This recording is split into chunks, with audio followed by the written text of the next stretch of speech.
Genialny fizyk niemiecki Werner Heisenberg przed blisko 100 laty odkrył i sformułował zasadę nieoznaczoności, która mówi, że w mikroświecie, w świecie kwantów są pewne wielkości sprzężone i nie można ich z jednakową dokładnością badać. Jeśli jedną zaczynamy badać bardzo dokładnie, to druga nam się rozszerza.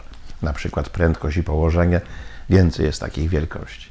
Otóż w świecie ludzkim też obowiązuje zasada nieoznaczoności. Jeśli jeden parametr staramy się bardzo dokładnie przebudować, stworzyć, wykreować, zmierzyć, to ten drugi się rozszerza.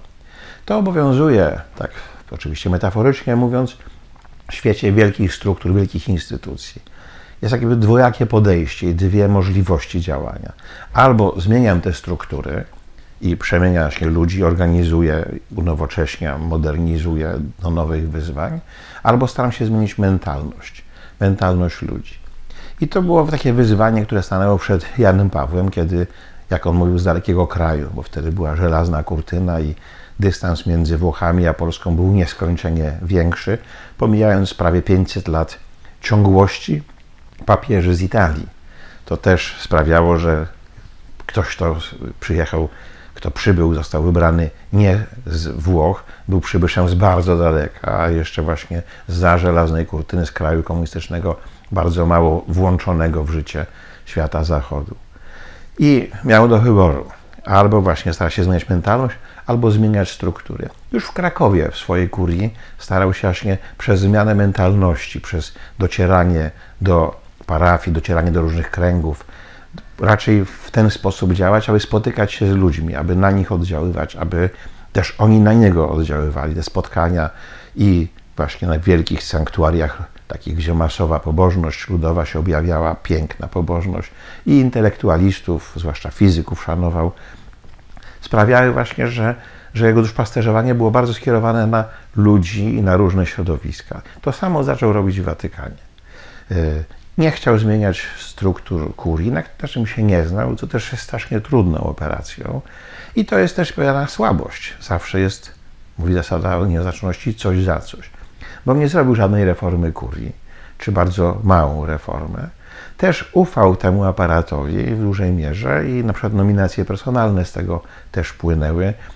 Czasami świetne, czasami niedobre.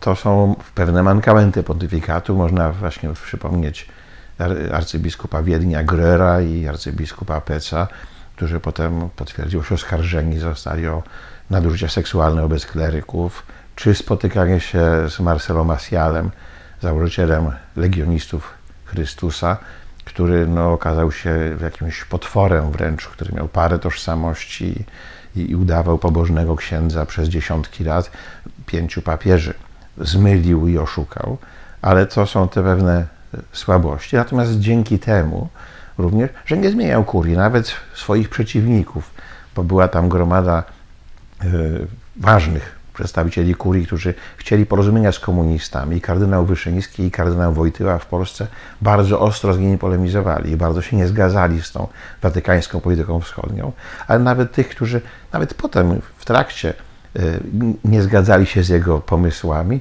zostawił w kurii. Sam natomiast budował to, co najważniejsze. Kościół był bardzo podzielony po II Soborze Watykańskim i Jan Paweł II postanowił go zszywać. I na poziomie tych pielgrzymek, on odbył 104 pielgrzymki, parę lat właściwie był w podróży i tam liczą, że łączna długość podróży to jest 4,5 raza droga z Ziemi na Księżyc. Więc to był ogromnie ważny i ogromny element tego pontyfikatu i ogromny wysiłek. Te podróże zszywające Kościół, przybliżające biskupa Rzymu z wielkiej odległości, z abstraktu w konkret, żeby spotkać się z ludźmi. Tak samo katechizm Kościoła katolickiego, pierwszy od prawie 500 lat, pokazujący, w co wierzymy, żeby czy na Filipinach, czy w Sudanie, czy w Polsce, czy na Białorusi, czy w jakimkolwiek kraju Zachodu, Francji, czy Stanach Zjednoczonych, wiedzieć, że w to samo wierzymy. To był wielki wysiłek i to był bardzo ważny wysiłek. Drugie, to podjął z całą mocą prawa człowieka i z wielkim sukcesem, budując swoją teologię wyzwolenia, o czym jeszcze będę chciał później powiedzieć. Ale jego podróże do Chile i polemika z Pinochetem, i jego podróż na Filipiny, polemika z Marcosem, do Paragwaju, polemika z dyktatorem Stresserem, Polska i generał Jaruzelski, ale tak samo Haiti, Salwador, w wielu takich miejscach świata, Nikaragua, tam znowu reżim komunistyczny, agresywny bardzo. I te prawicowe i te lewicowe reżimy starał się, żeby nastąpiło spotkanie opozycji, umocnić opozycję demokratyczną i bezkrwawe przejście. I to było jego ogromne osiągnięcie. Jak mówił prezydent Niemiec von Weizsäcker, żaden inny kraj nie ma tak wielkich podstaw do dumy z syna swego narodu, który wbrew wszelkim bolesnym rozdziałom historii tak jasnym i donośnym głosem bronił ogólnoludzkich wartości. To rzadkość. Był w Indiach Mahatma Gandhi, był Mandela w RPA, ale z całym respektem i nic im nie ujmując, w odniesieniu do Europy, chrześcijaństwa i całego świata nikogo nie da się porównać z Karolem Wojtyłą. To był wielki element tego pontyfikatu. A pamiętajmy jeszcze o ekumenizmie.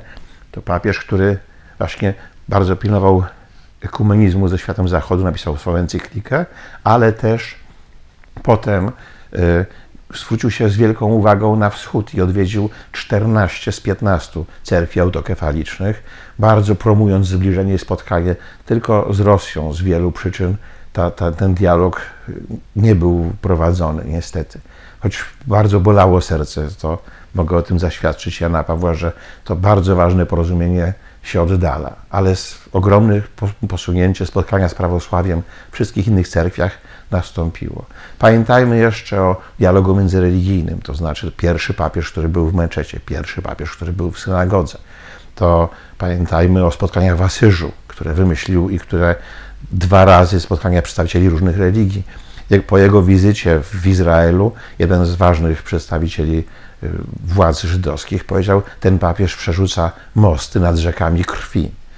To było coś niesłychanie ważnego, niesłychane osiągnięcie tego pontyfikatu.